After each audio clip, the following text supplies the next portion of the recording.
Hello friends, मैं रितु अग्रवाल आपका Arora classes के टीचिंग प्लेटफॉर्म पर स्वागत करती हूँ। मैं उम्मीद करती हूँ कि आप सभी स्वस्थ होंगे, अच्छे होंगे। तो चलिए आज हम अपनी क्लास की शुरुआत करते हैं। देखिए, हमने इससे पहले जो हमने क्लास की है उन क्लास के अंदर हमने हड़प्पा सभ्यता के बारे में जाना, हमने हड़प्पा के बारे में पढ़ा और हड़प्पा की से कहाँ कहाँ क्या चीज़ें मिली हैं वो भी हमने देख चुके हैं। फिर हमारा जो सेकंड क्लास थी उसके अंदर हमने मोहनजोदड़ो के बारे में देखा कि मोहनजोदड़ो की खुदाई किस तरह से हुई, किसने इसकी खोज की और यहाँ से क्या क्या क्या मिले हैं, अवशेष मिले हैं। अगर आप सभी ने अगर क्लासेस नहीं देखी हैं तो आप सभी जो अरोड़ा क्लासेस का जो टीचिंग प्लेटफॉर्म है वहाँ जाइए, सर्च कीजिए हिस्ट्री बाय रितु मैम और फिर उसके बाद में आप वो क्लासेस को देख लीजिए। आज का जो हमारा टॉपिक रहेगा वो रहेगा कालीबंगा। देखिए, हमने जो अभी तक टॉपिक किए हैं हड़प्पा और मोहनजोदड़ो, ये टॉपिक इसलिए किए हैं क्योंकि इन्हें हड़प्पा सभ्यता मतलब सिंधु घाटी सभ्यता की संयुक्त राजधानी कहा जाता है। मतलब दोनों को कंबाइंड क्या कहा जाता है, राजधानी कहा जाता है। आज हम सिंधु घाटी सभ्यता की तीसरी राजधानी की बात कर रहे हैं जिसे हम क्या कहते हैं, कालीबंगा कहते हैं। देखिए स्टूडेंट, बहुत बार ये क्वेश्चन पूछा जाता है, बहुत बार, मतलब इस क्वेश्चन का कोई अंत नहीं है कि सिंधु घाटी सभ्यता की तीसरी राजधानी किसे कहा जाता है, तो वो किसे कहा जाता है, कालीबंगा को कहा जाता है। मोस्ट इंपॉर्टेंट क्वेश्चन है। तो आज हम कालीबंगा के बारे में जानेंगे कि कालीबंगा कहाँ पर है, इसकी खोज किसने की थी और इसके जो अवशेष हैं इसमें मतलब कौन कौन से हमें क्या मिले हैं, अवशेष मिले हैं। तो सबसे पहले हम ये देखते हैं कि कालीबंगा है कहां पर। आपने वैसे नाम तो सभी ने सुना होगा कालीबंगा। हम उसके बाद ये भी देखेंगे कि कालीबंगा के शब्द का अर्थ क्या होता है। तो देखिए, ये इंडिया का मैप है। इंडिया के मैप के अंदर हम सबसे पहले चलते हैं राजस्थान की ओर, क्योंकि कालीबंगा कहाँ है, राजस्थान में। मतलब आज हम इंडिया के मैप में हमने 2 दिन तक हमने पाकिस्तान की हमने क्या की, सैर की है, क्योंकि हमने हड़प्पा और मोहनजोदड़ो की है।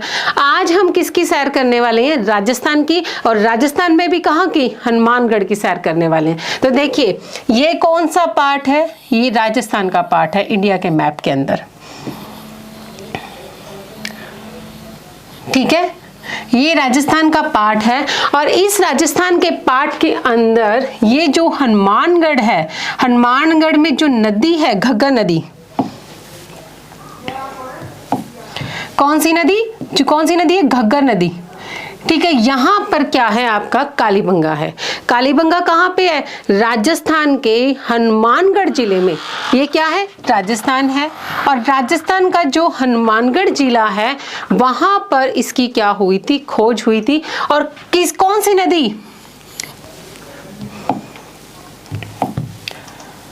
ये कौन सी नदी है आपकी, घग्गर नदी। कौन सी नदी, घग्गर नदी। मतलब घग्गर नदी के तट पर राजस्थान के हनुमानगढ़ जिले में किसकी खोज हुई है, कालीबंगा की खोज हुई है। किसकी, कालीबंगा की खोज हुई है। अब यहाँ पर कुछ क्वेश्चंस करने वाले हैं, जैसे कि सबसे पहली बात, घग्गर को हम और किस नाम से जानते हैं। मोस्ट इंपॉर्टेंट क्वेश्चन है कि घग्गर का प्राचीन नाम क्या था, तो वो क्या नाम था, सरस्वती नदी। सरस्वती नदी, घग्गर का प्राचीन नाम क्या है, सरस्वती नदी, जिसे हम वर्तमान में किस नाम से जानते हैं, घग्गर के नाम से जानते हैं। किसे जानते हैं, घग्गर के नाम से। और देखिए, सबसे ज्यादा इंपॉर्टेंट क्वेश्चन क्या है, एक बार ये क्वेश्चन मतलब यूजीसी नेट में भी पूछा गया था कि घग्गर नदी को पाकिस्तान में किस नाम से जाना जाता है। मोस्ट इंपॉर्टेंट क्वेश्चन है कि घग्गर नदी को पाकिस्तान में किस नाम से जाना जाता है, तो इसको हम क्या कहते हैं, हकड़ा घग्गर।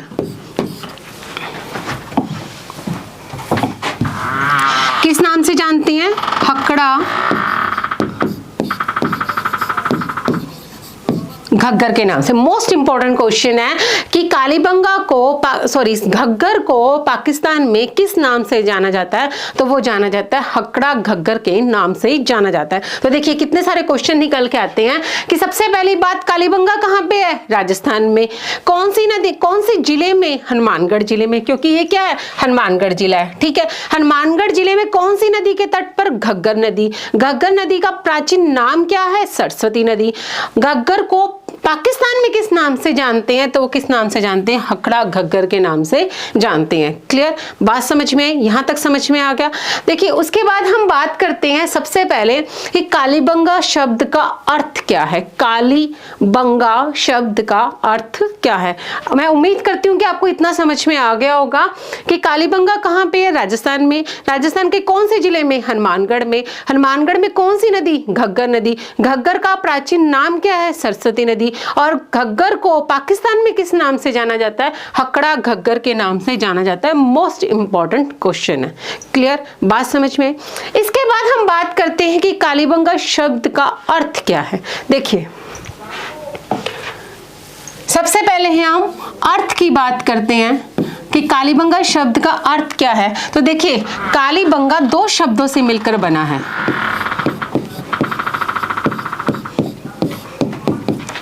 काली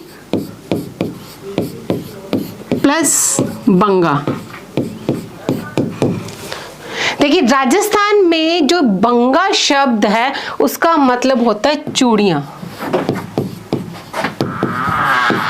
उसका मतलब क्या होता है? चूड़ियां। ठीक है, तो काली मिट्टी की चूड़ियां। काली मतलब काली। ठीक है, नेक्स्ट क्या है? मिट्टी की चूड़ियां। काली मिट्टी की चूड़ियां। मोस्ट इंपॉर्टेंट क्वेश्चन है कि कालीबंगा शब्द का अर्थ क्या है? काली प्लस बंगा मतलब कि काली मिट्टी की चूड़ियां। काली मिट्टी की चूड़ियां। मोस्ट इंपॉर्टेंट क्वेश्चन है कि काली मिट्टी की चूड़ियां। बात क्लियर होगी। नेक्स्ट हम बात करते हैं कि कालीबंगा की खोज किसने की थी। ठीक है,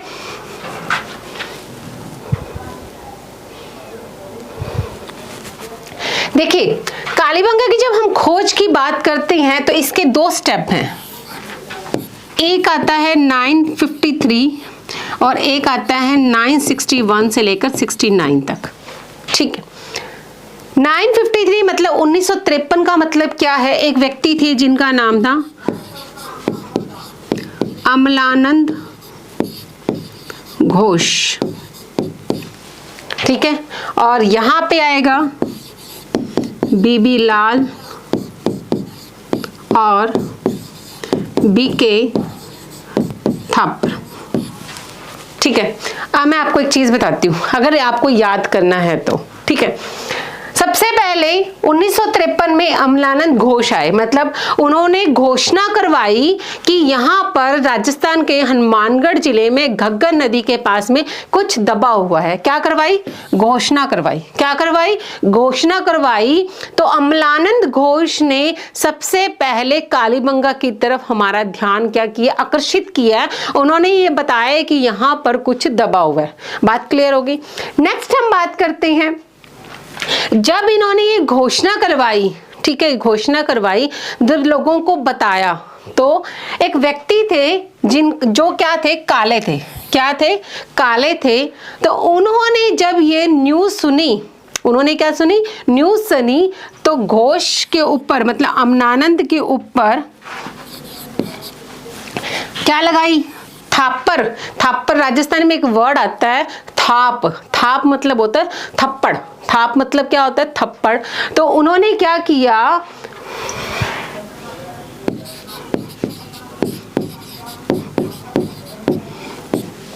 अमलानंद घोष ने जब ये घोषणा करवाई कि यहाँ पर कुछ दबा हुआ है, तो एक काले व्यक्ति थे, उन्होंने क्या किया? इस घोष के ऊपर मतलब अमलानंद के ऊपर एक थाप लगाई। क्या लगाई? थाप मतलब कि थप्पड़ थप्पड़ लगाया और इससे उनका मुंह क्या हो गया, लाल हो गया। क्या हो गया, लाल हो गया। बात समझ में आई? बहुत इजी ट्रिक है, बहुत अच्छे से आप इसे याद कर सकते हैं कि कालीबंगा की सबसे पहले घोषणा किसने की थी, अमलानंद ने। ठीक है, जब इसने घोषणा की तो एक काला व्यक्ति था, उसने क्या किया, उस काले व्यक्ति ने अमलानंद के ऊपर क्या लगाई, एक थाप लगाई, मतलब कि एक थप्पड़ लगाया। नॉर्मल सी बात, एक थप्पड़ लगाया। इस वजह से अमलानंद का जो मुंह क्या हो गया, लाल हो गया। बात सिंपल सी है। बात क्लियर कि 1953 में अमलानंद घोष ने कालीबंगा की तरफ क्या किया, ध्यान आकर्षित किया। और उसके बाद 1961 से लेकर 1969 तक इसकी क्या की गई थी, खुदाई की गई। इसकी क्या की गई, खुदाई। किसकी, कालीबंगा की खुदाई की गई। किस व्यक्ति ने की, बीबी लाल और बीके थापर ने। मतलब उसने एक थाप लगाई और उसका मुंह क्या हो गया, लाल हो गया। बात समझ में आ गई? इतना समझ में आया कि कालीबंगा शब्द का अर्थ क्या है, काली मिट्टी की चूड़ियां। खोज किसने की थी, बीबी लाल और बीके थापर ने की थी, मतलब खुदाई की थी। और इसकी तरफ ध्यान किसने आकर्षित किया है, वो किसने किया, अमलानंद घोष ने किया। कि उसने घोषणा करवाई कि यहाँ पे कुछ दबा हुआ है, और बीबी लाल और बीके थापर ने इसकी क्या करवाई है, खुदाई करवाई है। क्लियर? सभी डाउट्स क्लियर हो गए। नेक्स्ट हम बात करते हैं कि इसकी कालीबंगा की जब खुदाई की गई तो यहाँ से हमें क्या क्या चीजें मिली, कौन कौन से अवशेष मिले, क्यों कालीबंगा को हड़प्पा सभ्यता की तीसरी राजधानी कहा जाता है, क्या कारण है इसके पीछे, तो हम इसके बारे में क्या करते हैं, डिस्कस करते हैं। देखिए,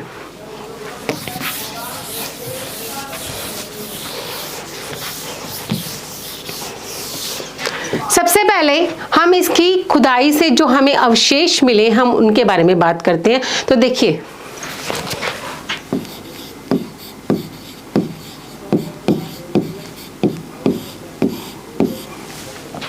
अवशेष में सबसे पहले हम देखते हैं कि कालीबंगा से हमें दोहरा, मैं जो वर्ड बोल रही हूं आप उस चीज पे ध्यान दीजिएगा, दोहरे जुता हुआ खेत मिला है। देखिए, दोहरा जुता हुआ खेत। बात समझ में आई? दोहरा मतलब दो बार, दोहरा मतलब दो बार। कब? साल में। वो कैसे? देखिए, साल में 12 महीने होते हैं। 12 महीने के अंदर 6 महीने जो खेती है वो इस तरह से की जा रही है। मतलब कि ये कौन सी डायरेक्शन है आपकी, नॉर्थ, और ये कौन सी है, साउथ, ये कौन सी है, पश्चिम, और ये कौन सी है, पूर्व। ठीक है, इसे हम क्या कहते हैं, उत्तर और दक्षिण। ठीक है, अब देखिए, साल में खेती 6 महीने जो है वो ऐसे की जा रही है। ठीक है, और उसके बाद 6 महीने खेती ऐसे की जाती है। बात समझ में आई कि 12 महीने हैं, उन 12 महीने के अंदर साल में 6 महीने खेती कैसे की जा रही है, ऐसे, और 6 महीने खेती कैसे ऐसे की जा रही है। ठीक है, जो 6 महीने पहले स्टार्टिंग में खेती की जाती है वो किसकी की जाती है, सरसों की। मोस्ट इंपॉर्टेंट क्वेश्चन है कि कालीबंगा से जो हमें दोहरा छुता हुआ खेत मिला है उनसे हमें कौन सी खेती के साक्ष्य मिलते हैं। तो 6 महीने खेती कौन सी की जा रही है, सरसों की, और 6 महीने खेती कौन सी की जा रही है, चने की।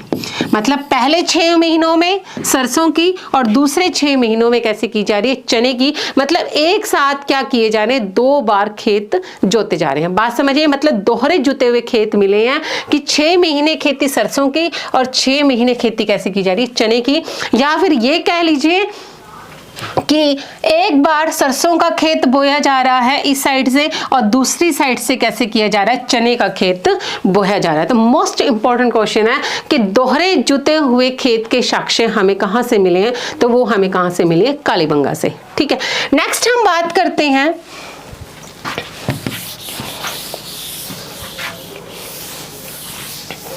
देखिए, खेत मिला है तो इसका मतलब हल भी मिला है, क्योंकि खेत की जो जुताई होती है वो किससे होती है? हल से। तो मोस्ट इंपॉर्टेंट क्वेश्चन है कि हल के प्रयोग के उदाहरण कह सकते हैं या फिर हम इसे साक्ष्य कह सकते हैं कि खेत है तो नॉर्मल सी बात है, याद करने का एक बहुत अच्छा तरीका है। जहां से हमें खेत मिला है वहां से हमें हल के प्रयोग के साक्ष्य भी मिलेंगे। तो हल का प्रयोग कहां पे किया गया? कालीबंगा में। आपको मैं एक चीज यहां पे एक और क्लियर कर दूं, देखिए यहां पे तो हल का प्रयोग किया जा रहा है। एक स्थान है जिनका नाम है बनवाली, सभ्यता का एक स्थान है बनवाली। उस बनवाली के अंदर हमें हल का क्या मिला है? खिलौना मिला है। हल का क्या मिला है? खिलौना। ठीक है, मोस्ट इंपॉर्टेंट क्वेश्चन है कि हल के प्रयोग के साक्ष्य हमें कहां से मिलते हैं? कालीबंगा से। और हल का खिलौना कहां से मिला है? हमें बनवाली मतलब हरियाणा से। क्लियर? बात समझ में आ गई? तो दो चीजें होगी, दोहरा जुता हुआ खेत और नेक्स्ट क्या है? हल के प्रयोग के साक्ष्य। ठीक है, नेक्स्ट हम बात करते हैं, देखिए कालीबंगा कहां पे है? और राजस्थान का जो महत्वपूर्ण पशु है उसका नाम क्या है? ऊंट। तो ऊंट के साक्ष्य भी हमें कहां से मिले हैं? ऊंट के साक्ष्य हमें कहां से मिले हैं? कालीबंगा से। मोस्ट इंपॉर्टेंट क्वेश्चन है कि कालीबंगा से हमें क्या मिले हैं? ऊंट के साक्ष्य मिले, क्योंकि कालीबंगा, देखिए याद करना है तो कालीबंगा कहां पे है? राजस्थान में। और राजस्थान का सबसे महत्वपूर्ण पशु कौन है? क्योंकि रेगिस्तानी पशु है। कौन सा? ऊंट। तो ऊंट के साक्ष्य भी हमें कहां से मिले हैं? कालीबंगा से मिले हैं। क्लियर? बात समझ में आ गई? एक सबसे बड़ा क्वेश्चन एक और निकल के आता है कि भारतीय इतिहास में या प्राचीन भारतीय इतिहास में विश्व में सबसे पहले भूकंप के साक्ष्य कहां से मिले हैं? मोस्ट इंपॉर्टेंट क्वेश्चन है, ये बहुत बार पूछा गया है कि पहला भूकंप का साक्ष्य, पहला भूकंप का साक्ष्य हमें कहां से मिला है? कालीबंगा से। पहला भूकंप का साक्ष्य हमें कहां से मिला है? कालीबंगा से। मोस्ट इंपॉर्टेंट क्वेश्चन है, क्योंकि खेत को जोतने, अगर आपको याद रखना है तो खेत को जोता है 2 बार, तो इस वजह से जो भूमि है वो क्या हो गई? ये अनुपजाऊ हो गई है। इस वजह से भूमि पे क्या आ गए? भूकंप आ गए। या फिर आप ऐसे भी याद कर सकते हैं, ऊंट जो होता है वो भारी होता है, तो ऊंट की वजह से क्या हो गया? पहले भूकंप का क्या आ गया? साक्ष्य, मतलब भूकंप आ गया। बात समझ में आई? तो कालीबंगा से हमने अभी तक 4 चीजें की हैं, दोहरा जुता हुआ खेत, हल के प्रयोग के साक्ष्य, ऊंट के साक्ष्य, पहले भूकंप के साक्ष्य हमें कहां से मिले हैं? कालीबंगा से मिले हैं। ठीक है, क्लियर? बात समझ में आ गई? नेक्स्ट हम बात करते हैं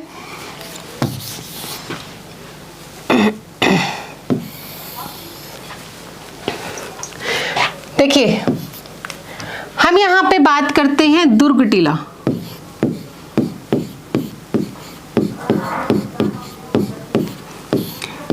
यहां पे आपको मैं एक चीज समझा दूं, हड़प्पा सभ्यता के अंदर जो दुर्ग मिला है, दुर्ग समझते हैं? किला, जिसके अंदर क्या रहती है? आम जनता रहती है। बात समझ में आई? मतलब जिसके अंदर राजा भी रहता है, ठीक है, और उसके पास के आसपास क्या होती है? जनता बसी हुई होती है।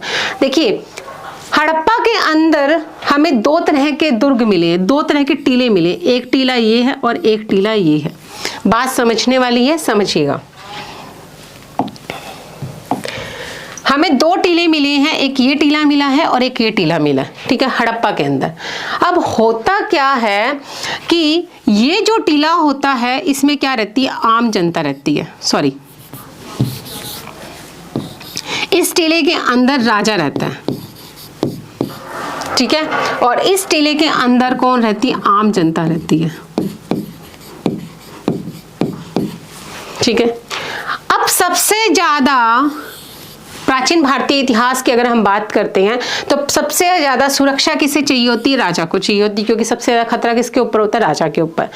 तो सिंधु घाटी सभ्यता के अंदर राजा जहां पे रहता है, मतलब जिस नगर में रहता है, उसके आसपास क्या बनाई जाती है? 4 दीवारी बनाई जाती है। क्या बनाई जाती है? 4 दीवारी।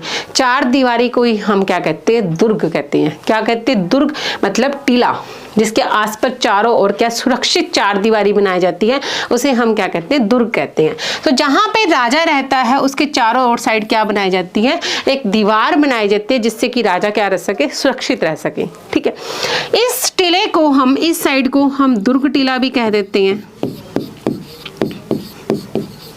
और हम पश्चिमी टीला भी कह देते हैं, पश्चिमी टीला। ठीक है, इसको हम क्या कहते हैं, नगर टीला, जिसमें कौन रहती है, आम जनता, या फिर हम इसे पूर्वी टीला भी कह देते हैं। ठीक है, बात समझ में आई। क्योंकि राजा जहां पे रह रहा है उसके चारों साइड क्या बनाई जाती है, दीवार बनाई जाती है, जिसे हम दुर्ग टीला भी कहते हैं और पश्चिमी टीला भी कहते हैं। और यहाँ पे कौन रह रही है, आम जनता, जिसे हम नगर टीला भी कह देते हैं और पूर्वी टीला भी कह देते हैं। इस टीले मतलब ये जो पार्ट है इसमें कोई भी चार दीवारी नहीं बनाई जाती, सिर्फ चार दीवारी सिर्फ इस साइड ही बनाई जाती, ताकि राजा जो क्या रहे, सुरक्षित रहे। देखिए यहाँ पे एक चीज मैं आपको बताऊं, सिंधु घाटी सभ्यता के जो लोग थे वो शांति प्रिय थे, उन्हें युद्ध करना नहीं आता था।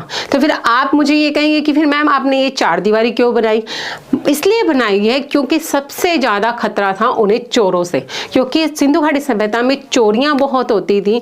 तो राजा के पास ही सबसे ज्यादा क्या होती है, संपत्ति होती है। तो उन्हें डर था कि राजा की संपत्ति क्या ना हो जाए, चोरी ना हो जाए। इस वजह से उन्होंने क्या बनाई, चारों साइड दीवारें बनाई, जिससे कि चोर उस चीज को क्या कर रहे, मतलब एंटर ना कर पाए, अंदर ना आ पाए। ठीक है, बात समझ में आई। तो इसे हम क्या कहते हैं, दुर्ग टीला, जिसमें राजा रह रहा है, और इसे हम क्या कहते हैं, आम जनता का टीला, जिसे हम नगर टीला या पूर्वी टीला भी कह देते हैं। हम यहाँ पे जब कालीबंगा की बात कर रहे हैं तो कालीबंगा, देखिए कालीबंगा के अंदर जो दुर्ग टीला था वो तो दुर्गीकृत था ही, मतलब उसकी चारों साइड दीवार बनी हुई थी, लेकिन जो आम जनता का टीला था उसके भी चारों साइड दीवार क्या हुई थी, बनी हुई थी। मोस्ट इंपॉर्टेंट क्वेश्चन है कि कालीबंगा के दोनों ओर के जो टीले थे, कालीबंगा के दोनों ओर के जो टीले थे वो कैसे थे, दुर्गीकृत थे, मतलब चारों साइड क्या बनी हुई थी, दीवार बनी हुई थी।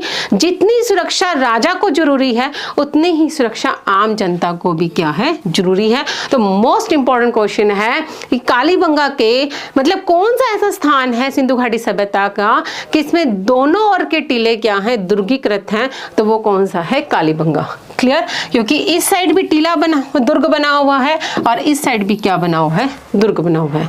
बात क्लियर, समझ में आ गई। तो ये देखिए कुछ चीजें हैं, दोहरा जुता हुआ खेत, हल के प्रयोग के साक्ष्य, ऊंट के साक्ष्य, पहला भूकंप का साक्ष्य, और दूसरा दुर्ग टीला, मतलब कि दोनों ओर साइड के क्या है, दुर्ग जो टीले हैं वो कैसे हैं, दुर्गीकृत है। बात समझ में आ गई। तो नेक्स्ट कुछ और चीजों की बात करते हैं हम।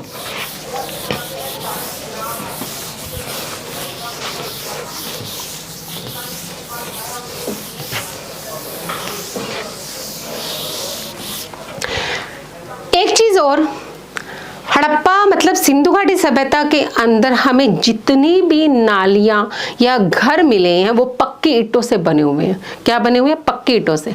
लेकिन कालीबंगा एक ऐसा स्थान है जिसमें जो घर हैं वो कैसे बने हुए, कच्ची ईंटों से बने हुए हैं।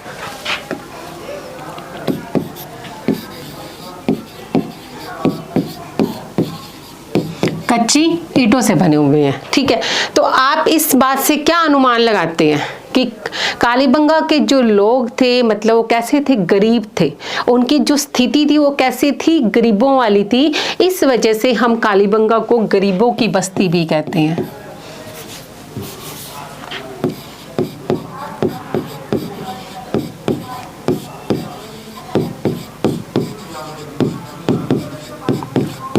हम कालीबंगा को क्या कहते हैं, गरीबों की बस्ती, क्योंकि हमें यहाँ से खुदाई में जो ईंटें मिली हैं वो कैसे मिली हैं, कच्ची। कच्ची समझते हैं, मतलब जो आग में पकाई नहीं गई हैं, हमें सिर्फ कच्ची ईंटें मिली हैं, तो इसे हम कालीबंगा को क्या कहते हैं, गरीबों की बस्ती कहते हैं। क्लियर। नेक्स्ट हम बात करते हैं यहाँ पर लकड़ी की नाली।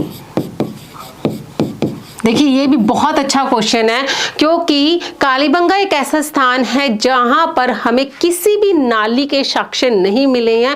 मतलब वहां पर जल निकास प्रणाली, जल निकास समझते हैं, जल को निकालने की जो प्रणाली है वहां पर हमें कोई नहीं मिली है, कोई भी नाली का साक्ष्य नहीं मिला। लेकिन कालीबंगा एक ऐसा स्थान है जहां से हमें एक नाली मिली है जो कौन सी है, लकड़ी की बनी हुई है। मोस्ट इंपॉर्टेंट क्वेश्चन है कि भूकंप के साक्ष्य कालीबंगा, ऊंट कालीबंगा। दोहरा जुता हुआ खेत, कालीबंगा। हल के प्रयोग के साक्ष्य, कालीबंगा। दोनों टीले दुर्गीकृत, कालीबंगा। ईंट, कच्ची ईंट, कालीबंगा। और लकड़ी की नाली, कालीबंगा। नेक्स्ट एक चीज और देख लीजिए, कच्ची ईंट तो मिली है, लेकिन एक ईंट मिली है जो कैसी है, अलकृत है। अलकृत ईंट से मतलब एक ईंट है, उस पे कुछ ना कुछ क्या बने हुए हैं, डिजाइन बने हुए हैं। मतलब एक कह सकते हैं, क्योंकि मैंने आपको बताया क्या है, कच्ची ईंट है, तो कच्ची ईंट के ऊपर तो आप कोई भी डिजाइन कर सकते हैं, आप कुछ भी उसको बना सकते हैं। तो हमें एक ऐसी ईंट मिली है जिस पे कुछ न कुछ क्या बनाए गए हैं, डिजाइन बनाए गए हैं। तो अलकृत ईंट हमें कहां से मिली है, कालीबंगा से मिली है। मोस्ट इंपॉर्टेंट क्वेश्चन है कि कच्ची ईंट तो मिली है, लेकिन उस कच्ची ईंट के ऊपर डिजाइन, मतलब अलकृत, अलकृत मतलब डिजाइन करना, तो डिजाइनर जो ईंट हमें मिली है वो कहां से मिली है, कालीबंगा से मिली है। क्लियर, बात समझ में आ गई। नेक्स्ट एक चीज और आपको मैं बता दूं, यज्ञवेदी। यज्ञवेदी मतलब कि हवन कुंड। आपको वो गाना तो याद होगा, हवन करेंगे हवन करेंगे, तो मतलब कि जो हवन कुंड मिले हैं, मतलब जो यज्ञवेदी, यज्ञवेदी समझते हैं जहां पर क्या किए जाते हैं, हवन किए जाते हैं, कोई भी पूजा पाठ किया जाता है। तो हमें कालीबंगा से बड़ी मात्रा में क्या मिले हैं, यज्ञवेदी मतलब कि हवन कुंड मिले हैं। इससे हमें पता चलता है कि यहाँ पे लोग क्या करते थे, हवन करते थे। और इस हवन कुंड में हमें क्या मिले हैं, चावल के साक्ष्य मिले हैं। चावल के साक्ष्य मिले। मोस्ट इंपॉर्टेंट क्वेश्चन है कि चावल के साक्ष्य, क्योंकि जो हवन कुंड है, आपको पता है कि जब हवन किया जाता है तो आहुति दी जाती है। आहुति समझते हैं ना, जब हवन में, हवन की जो अग्नि होती है, आग होती है, उसमें कुछ ना कुछ डाला जाता है। तो क्या डाले थे, चावल डाले जाते हैं। तो जले हुए चावल के साक्ष्य हमें क्या मिले हैं, जले हुए चावल के साक्ष्य हमें कहां से मिले, कालीबंगा से। और एक जले हुए चावल हमें किसमें मिले हैं, हवन में। किसमें मिले हैं, हवन में। तो हवन कुंड हमें कहां से मिला है, कालीबंगा से। और हवन कुंड के अंदर जले हुए चावल के साक्ष्य हमें कहां से मिले हैं, कालीबंगा से। क्लियर, बात समझ में आ गई। तो देखिए, दोहरा जुता हुआ खेत, कालीबंगा। यज्ञवेदी, कालीबंगा। पहली बार लकड़ी के साक्ष्य, कालीबंगा। भूकंप के साक्ष्य, कालीबंगा। जले हुए चावल, कालीबंगा। और दोनों ओर के टीले क्या है, दुर्गीकृत है, कालीबंगा। अलकृत ईंट, कालीबंगा। और कच्ची ईंट के साक्ष्य, वो भी हमें क्या मिले, कालीबंगा से। इस कारण कालीबंगा को हम गरीबों की बस्ती के नाम से भी जानते हैं। बात समझ में आई। नेक्स्ट देखिए, एक सबसे इंपॉर्टेंट चीज जो बहुत ही नई है, शवाधान प्रणाली। शवाधान प्रणाली, शवाधान मतलब शव को दबाने की जो प्रणाली है वो हमें कहां से मिली है, कालीबंगा। देखिए, शव को दफनाने की 3 तरह की प्रक्रिया होती है, वो देख लीजिए आप कैसी होती है। एक होती है आंशिक, एक होती है पूर्ण, और एक होती है दाह संस्कार। ठीक है, देखिए 3 प्रकार की शवाधान प्रणाली होती है। एक होती है आंशिक। आंशिक के अंदर क्या होता है, जब किसी व्यक्ति की मृत्यु हो जाती है तो उस व्यक्ति के मरने के बाद उस व्यक्ति के बॉडी को, मतलब उस शव को जंगल में छोड़ दिया जाता है। ठीक है, आंशिक समझ रहे हैं, अंश मतलब कुछ भाग, तो उस भाग को, उस बॉडी को क्या कर दिया जाता है, जंगल में छोड़ दिया जाता है। और जब जंगल में छोड़ते हैं तो जितने पशु पक्षी होते हैं आसपास, वो जितना पार्ट खा सकते हैं, मतलब उस शरीर को जितना खा लेते हैं उतना ठीक है। उस शव का जितना पार्ट बच जाता है, मतलब जो अंश बच जाता है, उसे क्या कर दिया जाता है, दबा दिया जाता है। बात समझ में, आंशिक मतलब अंश, कुछ भाग। तो पशु पक्षियों के खाने के बाद में जो भाग बच जाता है, चाहे वो कितना भी हो, थोड़ा हो, जितना भी हो, उस भाग को क्या कर दिया जाता है, दबा दिया जाता है। तो उसे हम क्या कहते हैं, आंशिक कहते हैं, मतलब कुछ भाग। हम यहाँ पे बात करने पूर्ण की। पूर्ण मतलब होता है पूरा का पूरा। जब किसी व्यक्ति की मृत्यु हो जाती है तो उस व्यक्ति के शरीर को पूरी तरह से क्या कर दिया जाता है, दबा दिया जाता है। पूरी तरह से क्या कर दिया, मतलब जमीन में दबा दिया जाता है। तो इसे हम क्या कहते हैं, पूर्ण संस्कार कहते हैं। नेक्स्ट, दाह संस्कार। ये आपको पता ही है, हमारी भारतीय संस्कृति में प्रचलित है कि जब किसी व्यक्ति की मृत्यु हो जाती है तो उसे अग्नि में समर्पित कर दिया जाता है, मतलब कि उसे क्या किया जाता है, दाह संस्कार किया जाता है। अब क्वेश्चन ये बनता है कि 3 प्रकार की, क्योंकि 3 प्रकार की होगी, 1 नंबर, 2 नंबर और 3 नंबर, 3 प्रकार की शवाधान प्रणाली हमें कहाँ देखने को मिलती है, मतलब सिंधु घाटी सभ्यता के कौन से स्थान में देखने को मिलती है, तो वो हमें कहाँ मिलती है, कालीबंगा के अंदर देखने को मिलती है। मोस्ट इंपॉर्टेंट क्वेश्चन है कि 3 प्रकार की शवाधान प्रणाली हमें कहाँ देखने को मिलती है, तो वो हमें देखने को मिलती है कालीबंगा के अंदर। क्लियर, बात समझ में आई? तो देखिए हमने हड़प्पा भी किया, हड़प्पा के अंदर हमने क्या देखा, लकड़ी के ताबूत मिले हैं। अगर आपने ये वीडियो नहीं देखी तो प्लीज आप वो वीडियो देखिए, जिससे कि आपको ये कालीबंगा का टॉपिक समझ में आए। आप वहां देखेंगे जब मैंने आपको हड़प्पा करवाया तो हमने देखा लकड़ी के ताबूत मिले हैं। लकड़ी के ताबूत मतलब जैसे विदेशी कब्र होती है, क्योंकि वहां पर भी ऐसे ताबूत बना के दफनाया जाता है। तो उसी तरह से जब हम कालीबंगा की बात करते हैं तो कालीबंगा में हमें 3 प्रकार की क्या मिलती है, शवाधान प्रणाली मिलती है। क्लियर, बात समझ में आ गई? नेक्स्ट हम बात करते हैं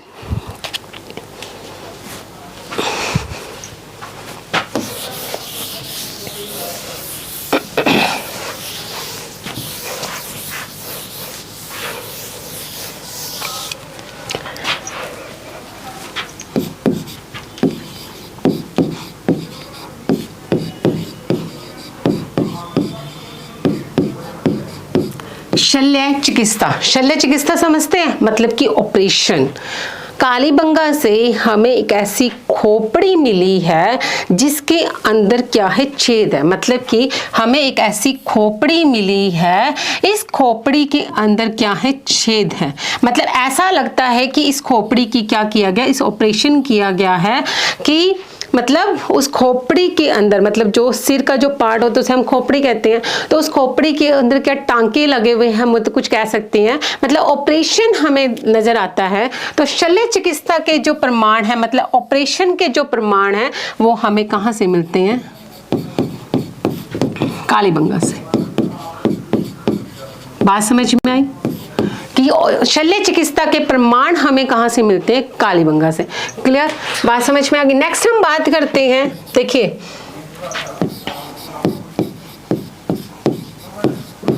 मातृ देवी की मूर्ति।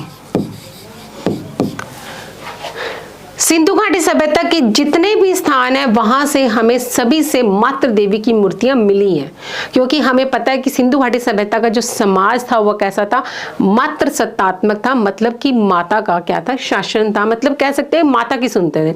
आज के टाइम में ऐसा नहीं था, आज का टाइम कैसा है, पुरुष प्रधान है। जबकि सिंधु घाटी सभ्यता की जब हम बात करते हैं तो वहां का समाज कैसा था, मातृ प्रधान था। क्योंकि हमें जितने भी, चाहे मोहनजोदड़ो कह लो, हड़प्पा कह लो, हमें सभी से क्या मिली है, मातृ देवी की मूर्तियां मिली हैं। लेकिन कालीबंगा एक ऐसा स्थान है जहां से हमें मातृ देवी की मूर्तियां नहीं मिली। क्लियर, बात समझिए? मोस्ट इंपॉर्टेंट क्वेश्चन है कि ऐसा कौन सा स्थान है जहां से हमें मातृ देवी की मूर्ति नहीं मिली है, तो वो कौन सा स्थान है, कालीबंगा। क्लियर, बात समझ में आ गई? नेक्स्ट हम बात करते हैं कि कालीबंगा को सिंधु घाटी सभ्यता की क्या कहा जाता है, तीसरी राजधानी कहा जाता है।